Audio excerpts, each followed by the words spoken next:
I broke my boat buying that. But it's for a pretty good reason.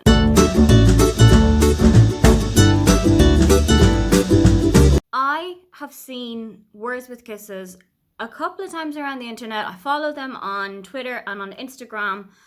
And something that I had wanted to do for a really long time is a blind date with a book. Words and Kisses is a website where you can buy romance books.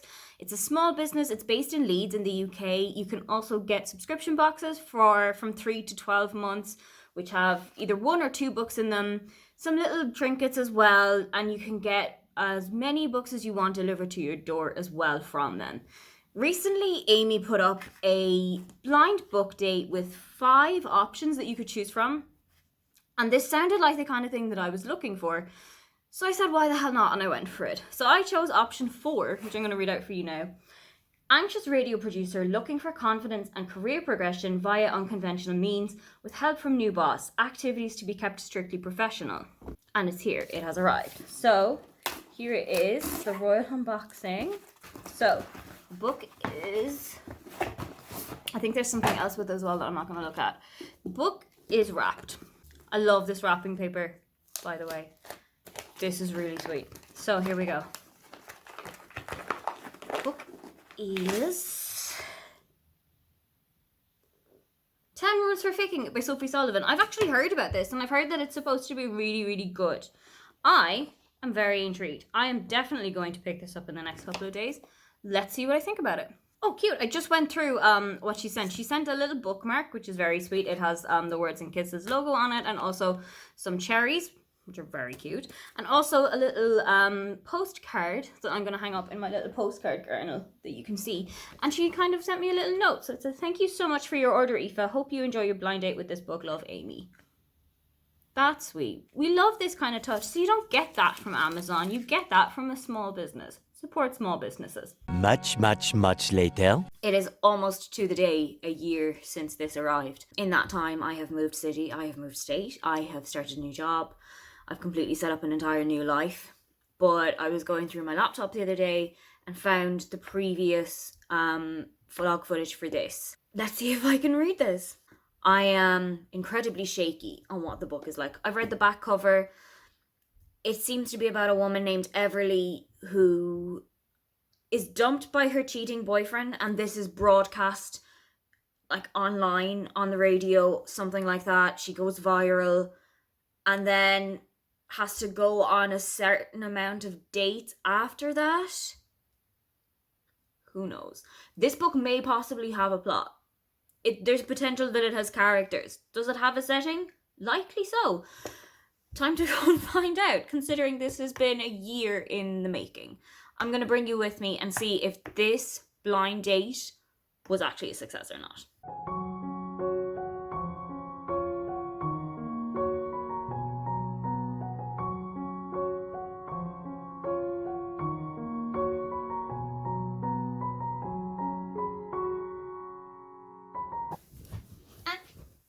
A relatively significant amount of time has passed. It's now half 9 on the same day.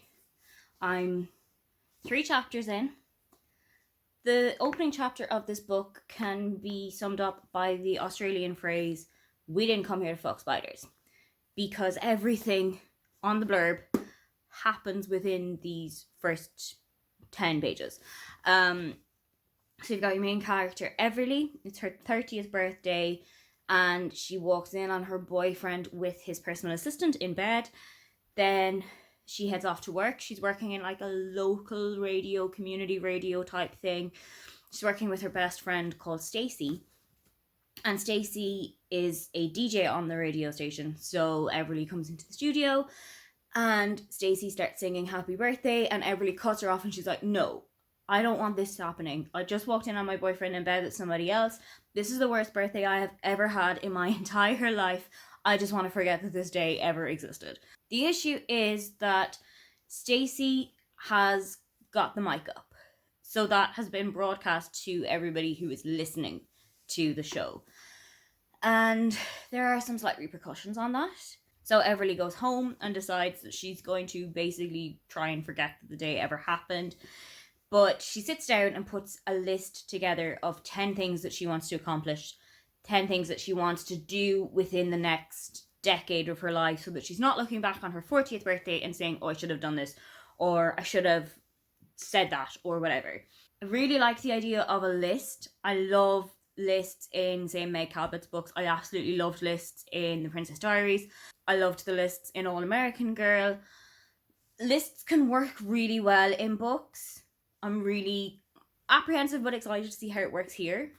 Chapter 3 has made it aware that this is a dual narrative book, and the other narrative is from Chris, who is Everly's boss at the radio station, and it turns out he has got the massive horn for Everly.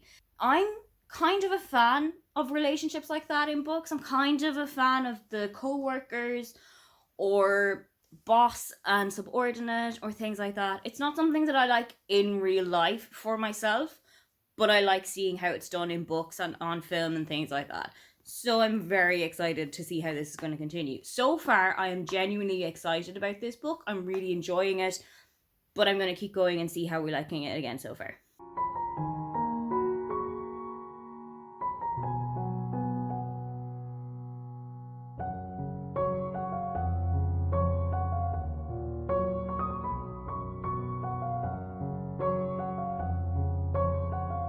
It's now Thursday. I've just reached to chapter 10 of this. Thoughts are varied. I'm enjoying quite a lot of the book. I really like the friendship between Everly and Stacey. They seem to really look out for each other, really care about each other. I don't think that I like Chris. He is Everly's boss. If this book is going to go as I imagine it's going to go, he's the one that she's going to end up with by the end of this book. He's a little bit like a lovesick puppy dog following her around. Every time that there's an interaction between Chris and Everly, all you hear is Chris's internal monologue saying, I think she's so beautiful. Why doesn't she think that she's the most amazing person on the planet? I don't really like that kind of head over heels for somebody without telling them situation. It's just not something for me. Hopefully this is going to be addressed or gotten rid of as we get further into the book. As it stands right now, I'm enjoying it, but I don't think I'm enjoying it as much as I wanted to. But I'm on the way to the hairdressers to get most of this shaped and chopped. I'm going to bring the book with me. I'm going to read it on the bus to the hairdressers. I'm going to read it while I'm waiting there. And hopefully things are just going to pick up. I did read a little bit more of the book last night while I was on the bus to and from the hairdressers, and also while I was waiting for her to finish up with who she was with before. There are some parts of it that I love. Like I said, I really loved the relationship and the friendship between Stacey and Everly, and that came back up. But there's an awful lot of insta-love in this. It felt really weirdly like Everly didn't feel anything for Chris before there was something that happened. He went to his house to kind of work through the situation with how are they going to fix this 10 dates up that she needs to go on. And they had a kind of a moment where she touched his hand, and then all of a sudden she has the massive horn for him. But it never felt like that in the rest of the lead up to the book, which I don't really understand. But that's all said, last night there was a kind of part where Everly was going through quite a lot of the applications that had come in, the guys that wanted to take her out on dates, and some of them were absolutely bananas, as usual with online dating, but some of them were really nice, really genuine. And I have a feeling that we're going to start seeing some of the dates happening quite soon, and I am more than ready to have that.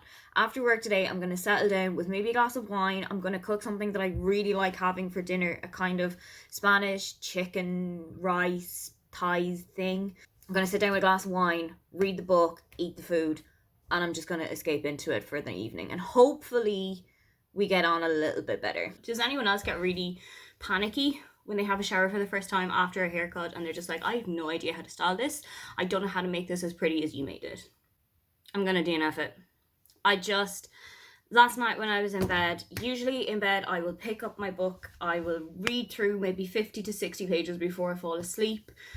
Last night I watched The Last Leg on TV as I said I would, and I made my favourite dinner, which I'm now having for lunch as I said that I would. But after The Last Leg was over, I had absolutely zero interest in picking this up and finding out what was happening. That isn't a reflection on Words and Kisses. That isn't a reflection on Amy. I took the risk when I picked the book Blind Date box. I took a risk. It didn't pay off this time. There was 4 statements about the books. I picked the one that I thought would work best for me.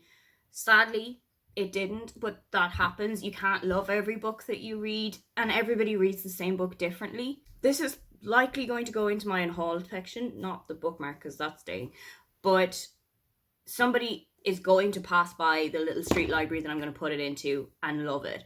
Or a friend of mine might watch this video and say, actually, the things that you didn't like are things that I love in books. Can you send it on to me? And of course, then it's all theirs. So sadly, this has not been a successful blind date, but that does happen. You sometimes go on dates and you don't click. Sometimes you go on a date and it really works out well.